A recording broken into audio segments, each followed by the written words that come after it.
अभी हमारा टॉपिक रहेगा वो रहेगा असाइटिस। असाइटिस में क्या रहता है? असाइटिस का मतलब बेसिकली यही होता है कि जो फ्लूइड है वो हमारी पेरिटोनियल कैविटी में क्या हो गया है, एक्यूमुलेट हो गया है। ठीक है। और मोस्ट ऑफ द टाइम जो कॉज रहेगा वो हमारा पोर्टल हाइपरटेंशन ही रहेगा। अब अपन पहले असाइटिस को समझते हैं कि उसकी पैथोजेनेसिस क्या है। ठीक है। अब अगर असाइटिस क्या, मैंने क्या बताया कि पेरिटोनियल कैविटी के अंदर क्या होगा, पेरिटोनियल कैविटी के अंदर मुझे फ्लूइड भरना है। ठीक है। अब फ्लूइड में कहाँ से लाऊंगा? मैं ब्लड वेसल से ही लाऊंगा। ठीक है। अब अगर हम इन्फ्लामेटरी कॉज हटा दें, जो कि यहाँ पे है भी नहीं, तो अगर मुझे ये ब्लड वेसल से फ्लूइड लाना है इस पेरिटोनियल कैविटी में, तो मैं कैसे लाऊंगा? एक तरीका होगा मेरे लिए कि मैं ऑनकोटिक प्रेशर कम कर दूं, और एक होता है कि मैं हाइड्रोस्टैटिक प्रेशर इंक्रीज कर दूं। ठीक है। यही दो प्रिंसिपल चीजें वो हम यहाँ पे यूज करेंगे। ऑनकोटिक प्रेशर कैसे कम हो जाएगा मेरा? ऑनकोटिक प्रेशर क्योंकि एल्बुमिन सिंथेसाइज नहीं हो रहा है, तो ऑनकोटिक प्रेशर कम हो जाएगा, एक्स्ट्रावेसेशन हो जाएगा। एंड पोर्टल हाइपरटेंशन के कारण क्या हो रहा है? हाइड्रोस्टैटिक प्रेशर जो हो रहा है वो इंक्रीज हो रहा है, जिसके कारण फ्लूइड जो रहेगा वो एस्केप आउट कर जाएगा। और भी दो रीजन हो सकते हैं जो उतने इंपॉर्टेंट नहीं है, बट ये रहता है कि स्प्लैंकिंग वेसोडाइलेशन के कारण हाइपरडायनेमिक सर्कुलेशन होता है, और ओवरऑल जो रीनल परफ्यूजन होता है, जो रीनल ब्लड फ्लो जो रहता है वो कम हो जाता है। उस कारण से क्या होता है कि एल्डोस्टेरोन हमारा सिक्रीट होता है, रास सिस्टम एक्टिवेट हो जाता है। ठीक है। रास एक्टिवेशन के कारण क्या होता है? वाटर सोडियम रिटेंशन होता है, जिसके कारण अगेन जो फ्लूइड का अमाउंट है बॉडी में वो इंक्रीज हो रहा है, इसलिए वॉल्यूम एक्सपांशन हो जाता है। ठीक है। एंड प्लस साथ में क्या हो रहा है कि एल्डोस्टेरोन यूजुअली लिवर के द्वारा क्लियर करा जाता है, बट सिरोसिस में चूंकि लिवर डैमेज्ड है, तो क्या होता है? एल्डोस्टेरोन क्लियरेंस जो होता है वो भी कम हो जाता है। ठीक है। और एक हेपाटिक लिम्फेटिक फ्लो जो होता है वो इंक्रीज हो जाता है। ठीक है। तो उस कारण से अब लिम्फेटिक फ्लो इंक्रीज हो गया। अब लिम्फेटिक फ्लो को अल्टीमेटली जाना तो थोरैसिक डक्ट के थ्रू है, फिर उसके बाद में वो वेसल्स में ड्रेन करता है। बट जो थोरैसिक डक्ट की कैपेसिटी होती है ना, वो यहाँ पे एक्सीड हो जाती है, जिस कारण से जो लिम्फ होता है वो सिरहोटिक लिवर के सरफेस से क्या करेगा? ऊज आउट हो जाएगा। ठीक है। तो अगर मैं तुम्हें सिरहोटिक कॉज बताऊं तो उसमें मेन चीज क्या है कि ऑनकोटिक प्रेशर कम हुआ बिकॉज ऑफ हाइपोएल्बुमिनेमिया। ठीक है। दूसरी चीज क्या हुई? पोर्टल हाइपरटेंशन होने के कारण हाइड्रोस्टैटिक प्रेशर इंक्रीज हुआ, उस कारण से एस्केप हो गया। सोडियम वाटर रिटेंशन हुआ बिकॉज ऑफ हाइपरडायनेमिक सर्कुलेशन। ठीक है। जिसके कारण ओवरऑल ईसीएफ वॉल्यूम एक्सपांशन हो जाएगा, और हेपाटिक लिम्फ फ्लो जो है वो इंक्रीज हो गया, थोरैसिक डक्ट की कैपेसिटी को उसने एक्सीड कर दिया, और क्या करा? लिम्फ जो था वो ऊज आउट हो गया from the surface of the cirrhotic liver. ठीक है। ये बेसिक चीज क्लियर हो गई। नॉन सिरोटिक कॉजेज में मैंने बताया कि वैस्कुलर परमिएबिलिटी ही इंक्रीज हो गई, जैसे कि पेरिटोनाइटिस में, मेलिग्नेंसीज में होता है, या कोई विस्कस का रप्चर हो जाएगा, वीनस ऑब्स्ट्रक्शन, लिम्फेटिक ऑब्स्ट्रक्शन, ये सब कॉजेज हो सकते हैं नॉन सिरोटिक कॉजेज में। अगर हम क्लिनिकल फीचर्स को समझेंगे, दोनों को साथ में समझेंगे, साइंस एंड सिम्टम्स को, तो हम कैसे समझ सकते हैं? पेशेंट इमेजिन करो जो कि लेटा हुआ है, उसका अपन ने पेट देखा, तो पेट अपने को डिस्टेंडेड मिलेगा। क्यों? क्योंकि पेरिटोनियल कैविटी में फ्लूइड जो है वो भरा हुआ है। तो एब्डोमिनल डिस्टेंशन के साथ में मिलेगा तो उसको क्या होगी? ब्लोटिंग वगैरह महसूस होगी पेशेंट को। ऊपर से अगर हम देखेंगे तो जो उसकी स्किन रहेगी वो क्या रहेगी? शाइनी एंड डिस्टेंडेड देखने को मिलेगी। उसके ऊपर अपने को बहुत सारी डायलेटेड वेन्स देखने को मिलेगी। अम्लाइकस के पास में मिलेगी डायलेटेड वेन्स, जिसको अपन क्या बोलते हैं? कैपेट मेड्यूसा बोलते हैं। और एक फ्लैंक्स के पास में देखने को मिलेगी। फ्लैंक्स में क्यों देखने को मिलेगी? बिकॉज आईबीसी कंप्रेशन होने के कारण क्या होता है? आईबीसी कोलैटरल्स फॉर्म होते हैं, और वो कोलैटरल्स जब फॉर्म होते हैं उनका डिस्टेंशन अपने को वो डिस्टेंड होते हैं, और अपने को देखने को मिलता है over the skin of flanks. ठीक है। तो एक वो हो गया, डिस्टेंडेड वेन्स देखने को मिलेंगी। फिर उसके बाद में जो अम्लाइकस जो होता है वो फ्लैट अपीयर करता है या फिर इवर्टेड अपीयर करता है। ठीक है। ये अपन ने बाहर से देखा। अंदर चूंकि फ्लूइड भर रहा है तो एब्डोमिनल प्रेशर जो है वो इंक्रीज होगा। एब्डोमिनल प्रेशर इंक्रीज होने के कारण क्या हो सकता है? जीआरडी हो सकता है, जिसके कारण इंडाइजेशन, हार्ट बर्न, ये सब चीजें हो सकती है। प्लस वो क्या करेगा? आईबीसी को कंप्रेस करेगा। तो आईबीसी को कंप्रेस करेगा तो अपने को बहुत सारे सेकेंडरी इफेक्ट देखने को मिल सकते हैं, जैसे एडीमा हो गया, पीडल एडीमा हो गया, स्क्रोटल एडीमा हो गया। ठीक है। फिर उसके कारण से क्या होता है कि मतलब, और हमेशा ऐसा होता है कि एडीमा वाला फीचर यूजुअली अपने को असाइटिस के पहले देखने को मिलेगा, वो हमारा कारण भी होता है। प्लस वही है कि हाइपरएल्बुमिनेमिया हो रहा है, तो उस कारण से भी क्या होता है? एडीमा वगैरह हो रहा है। ठीक है। तो वो एक कारण हो गए, these comes under secondary effects. फिर उसके बाद में जो डायफ्राम है उसको ऊपर की तरफ पुश करेगा, तो एलिवेशन ऑफ डायफ्राम के कारण क्या होगा? डिस्निया, ऑर्थोपनिया अपने को देखने को मिलेगा। और क्या होता है? जो कार्डियक एपेक्स है वो क्या होता है? ऊपर की तरफ शिफ्ट कर जाता है। हो सकता है नर्व का कंप्रेशन करे कोई सी, जैसे कि लैटरल ग्लूटेनियस नर्व ऑफ थाई का कंप्रेशन करेगा, तो क्या हो जाएगा? पेन अपने को फील होता है उसके डिस्ट्रीब्यूशन एरिया में, जिसको अपन क्या बोलते हैं? मेराल्जिया पैरास्थेटिका। ठीक है।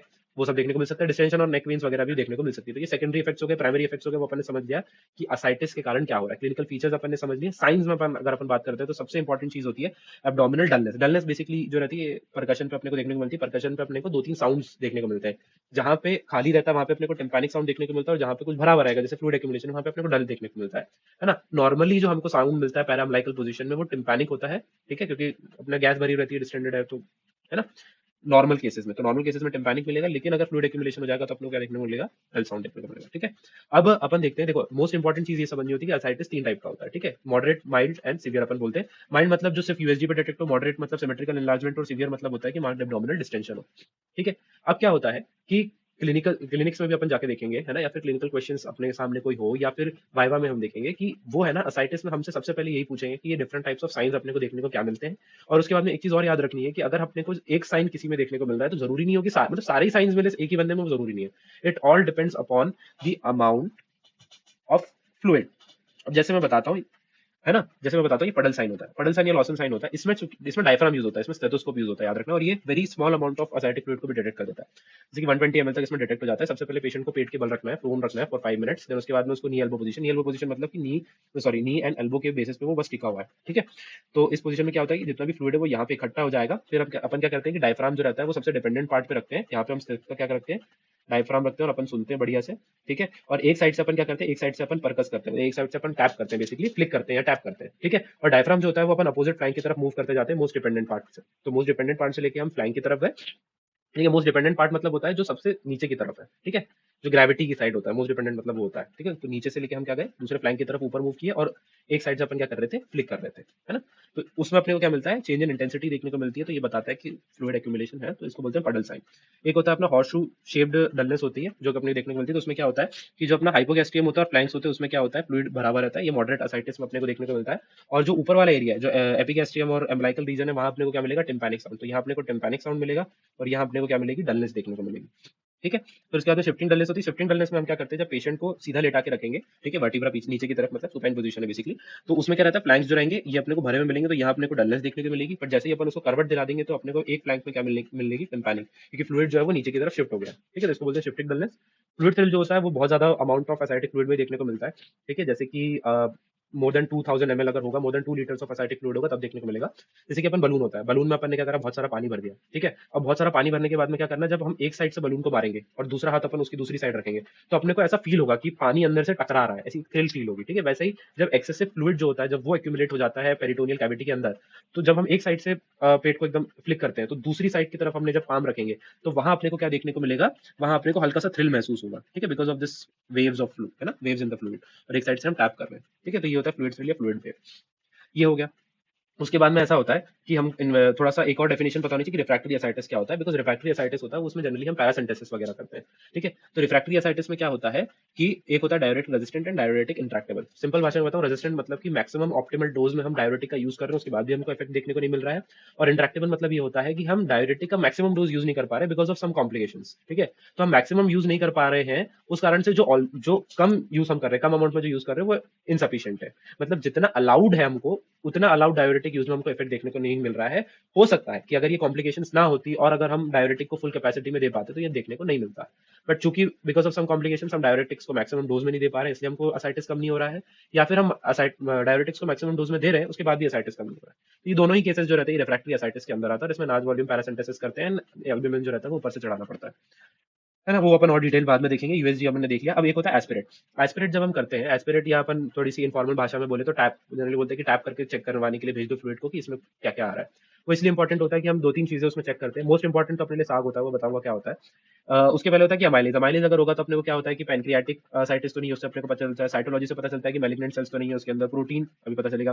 Gram staining and cell count से ये पता चलता है कि इन्फ्लामेटरी सब्सटेंस, जैसे कि ज्यादा न्यूट्रोफिल्स तो नहीं है, या फिर बैक्टीरिया वगैरह तो नहीं है, है ना। तो वो वाला चीज है। तो तीन चीजें हम इसमें ढूंढते हैं। साग तो रहता है, ये प्रोटीन तो अपने को चेक करना ही है, उसके अलावा तीन चीजें होती है। एक मैलिग्नेंट सेल्स तो नहीं है, दूसरा बैक्टीरियल सेल्स एंड न्यूट्रोफिल्स तो नहीं है, और तीसरा होता है कि एमाइलेज तो नहीं है, कि पैनक्रियाटिक कॉज तो नहीं है। तो इन तीन चीजों को चेक करते हैं अलॉन्ग विद प्रोटीन, अगर याद रखना हो तो। अब प्रोटीन वाला पार्ट समझने के पहले अपने को समझना होता है कि दो टाइप्स ऑफ असाइटिस हो सकते हैं, एक्सुडेटिव एंड ट्रांसुडेटिव। ट्रांसुडेट और एक्सुडेट का डिफरेंस फिजियोलॉजी में बहुत अच्छे से समझाते हैं कि ट्रांसुडेट मतलब कि वाटर वाटर वाला पार्ट ज्यादा एस्केप हो रहा है, प्रोटीन उतना नहीं है, प्रोटीन वेरी लो है, लो या वेरी लो बोलना चाहिए, ठीक है।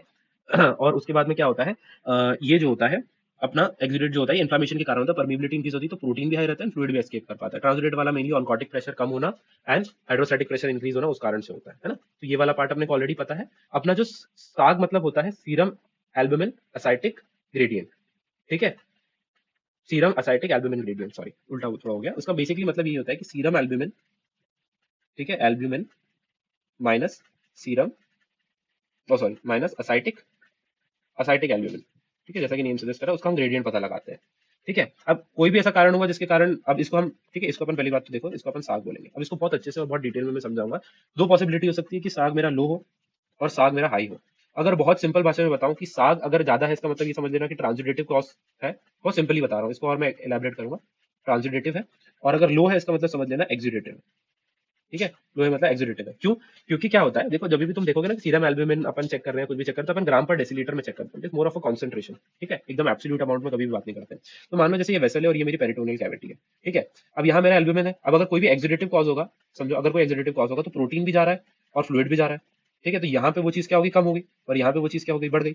मतलब मैंने क्या बोला था, जो मैंने सीरम का एल्ब्यूमिन माइनस किया था असाइटिक फ्लूइड के एल्ब्यूमिन में से, तो ये वाला अमाउंट जो एक्सीडेट के कॉज में है, ये बढ़ रहा है, और एक्सीडेटिव में ये वाला अमाउंट जो है वो कम हो रहा है। मतलब उसको मैं क्या बोलूंगा, लो साग बोलूंगा। वैसे मैंने बोला कि लो साग जब भी बोलेंगे तो एक्सीडेटिव बोलना है, और अगर ट्रांजिटिव होगा तो ट्रांजिटिव में क्या होगा कि सिर्फ मेरा जो है, ये मेरा फ्लूइड जो है वो यहाँ से यहाँ जा रहा है। तो जो एल्ब्यूमिन का रिलेटिव कंसंट्रेशन बोलोगे एक तरह से इंक्रीज हो रहा है, और यहाँ पे मान लो यहाँ पे फ्लूइड ज्यादा जा रहा है तो एक तरह से कम हो रहा है। तो ये क्या हो गया, ये डिफरेंस जो निकलेगा वो क्या निकलेगा, ज्यादा निकलेगा। एल्ब्यूमिन माइनस एसाइटिक का जो अपन चेक करेंगे, मतलब सीरम माइनस एसाइटिक एल्ब्यूमिन जब चेक करेंगे तो उसको बोलते हैं हाई सैग। इसलिए मैंने ये बोला एक बेसिक कॉन्सेप्ट कि ट्रांजिटेड में मान लेना कि ये हाई सैग होगा, ठीक है, और एक्सोडेटिव में मान लेना कि ये लो सैग होगा।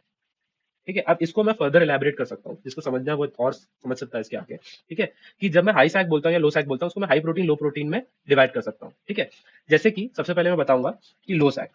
अब लो सैग मतलब क्या होता है कि मेरा एक्सोडेटिव कॉज है। ठीक है, एक्सोडेटिव कॉज है।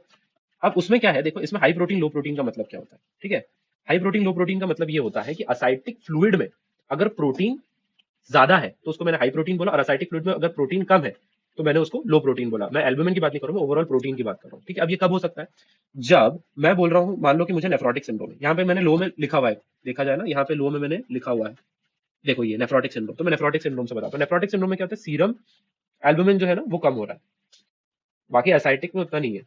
तो ये वाला जो लो प्रोटीन वाला, ये मैंने कम कर दिया, तो एसाइटिक फ्लूइड में प्रोटीन वाला मतलब ओवरऑल सैग तो कम आएगा ही, बिकॉज ये वाला पार्ट तो कम हो गया। उसमें भी हाइपोएल्ब्यूमिनेमिया होता है, हाइपोएल्ब्यूमिनेमिया होने के कारण से क्या होता है, असाइटिस तो उसमें भी हो सकता है ना। तो असाइटिक में तो फ्लूइड जा ही रहा है, ठीक है, यहाँ फ्लूइड जा रहा है, लेकिन मेरा सीरम एल्ब्यूमिन भी कम हो रहा है। ठीक है, यहाँ मेरा सीरम एल्ब्यूमिन भी कम हो रहा है, तो इसको मैं बोलूंगा लो साग लो प्रोटीन। लेकिन हाई प्रोटीन में कब बोलूंगा, हाई प्रोटीन में तब बोलूंगा जब असाइटिक फ्लूइड में प्रोटीन बहुत बड़ा हुआ है, लेकिन ये ज्यादा आ रहा है, तो वो प्रॉपर एक्सिडेटिव मतलब पेरिटोनाइटिस।